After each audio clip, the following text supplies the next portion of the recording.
photosynthesis and cell respiration, and how does the energy move, okay?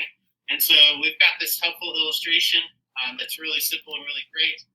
First thing we want to just jot down, or maybe let's highlight, is let's box it in, right? It's one of the big ideas here, is that atom. So if you take a look at this chart down here, right? You see photosynthesis and cell respiration. Photosynthesis, of course, is happening in the chloroplast. Cell respiration is happening in the mitochondria. And over on the left side, you see where it says CO2 and H2O? On the top of that box, let's write in the word reactants. Because remember, they are the ingredients or the reactants that we need to do photosynthesis. Can you write that in? Reactants. Okay. Carbon dioxide and water, they're the reactants. And they use the power of sunlight to oxygen and glucose. So on the other box, on the top of that box, let's write the word products. Right? This is a chemical reaction. Photosynthesis is a chemical reaction. The atoms in carbon dioxide and water, that's carbon, oxygen, and hydrogen, are rearranging so that they can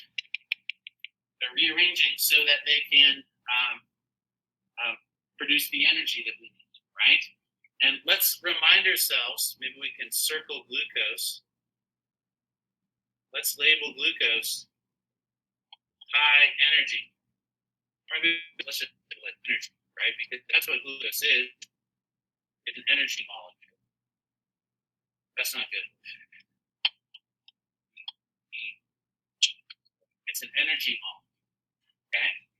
So the energy that was in the sunlight is now captured in the energy of the glucose. Okay? And then what happens to that sugar? Does it just stay as sugar forever? No, right? Oxygen and glucose become reactants. So under the bottom of that box where it says oxygen and glucose, remember those same things that are the products of photosynthesis are reactants for a different chemical reaction. Cell respiration is that chemical reaction. And after cell respiration, the products of cell respiration are carbon dioxide and water. And then the carbon dioxide and water are reactants for photosynthesis that produce oxygen and glucose. And the oxygen and the glucose are the reactants for cell respiration that produces carbon dioxide and water. Just keep cycling, right?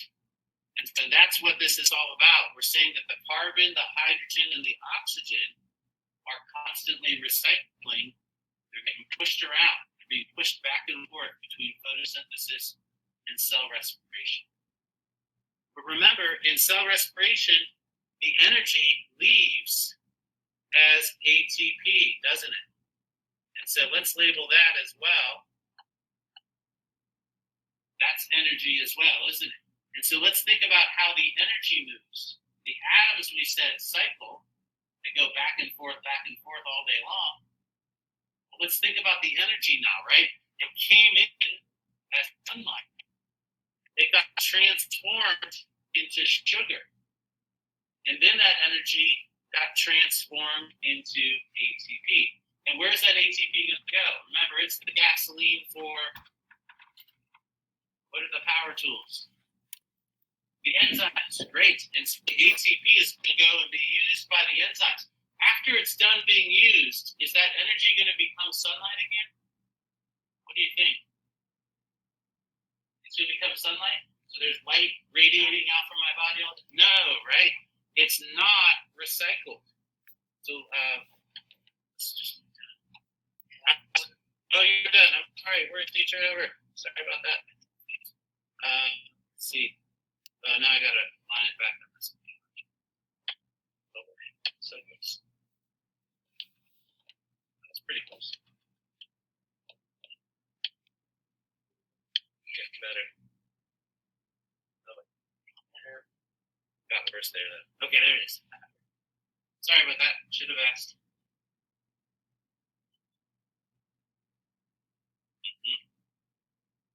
And so we're saying that the atoms cycle, but the energy does not. And so the way I like to say it is that energy flows. Let's box that in. Atoms cycle and energy flows.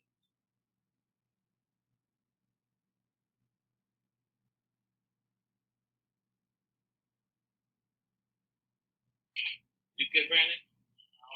Almost. Okay.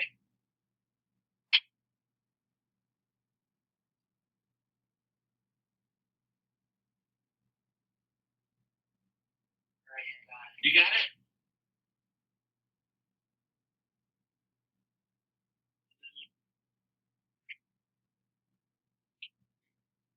Doing great. We're almost done. After we do this, we're going to do some work, and I'll shut up. Okay?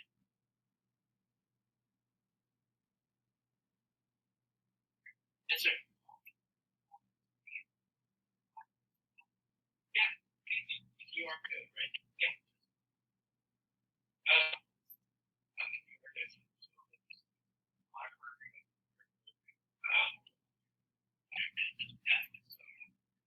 How are we going to ever find that answer?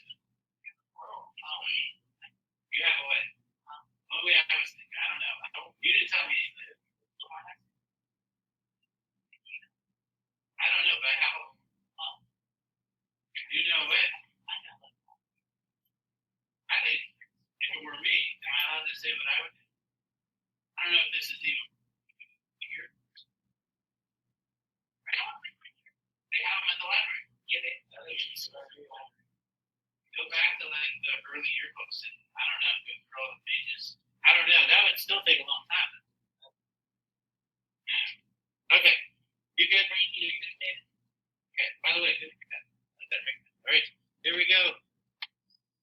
Last little bit.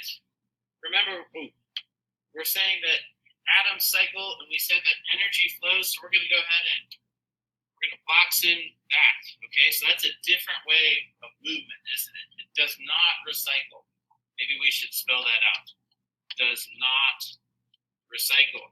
Energy, once used, wasted, and it's never used again. And so here's a flow chart that can get us thinking about how the energy moves from a star millions of miles away to our bodies and where it goes and how it's used. It all starts with sunlight, right? Sunlight goes through a chemical change, that's photosynthesis, to make high energy sugar or glucose. That glucose is a reactant for cell respiration that uses that energy to make high energy ATP, right? Remember, we think of ATP as like the gasoline that powers the enzyme chainsaw. And so it's used as activation energy. Enzymes, right? The enzymes are the power tool that need energy to keep us alive, to keep muscles contracting, to keep everything happening inside of us. And so that energy is used so that chemical reactions can happen. And this keeps us alive. Every second of your life since conception, you have been doing chemical reactions. Every second, right? And it's not just been crazy randomness, it's been in a controlled environment called a cell. And you're continuing to do reactions. And that's what's going to continue to allow you to grow and develop and go and do awesome things in the future, right? It's all these chemical reactions that's allowing for this to be possible. Okay, if you could please, let's split this to, what did we say, 17-8?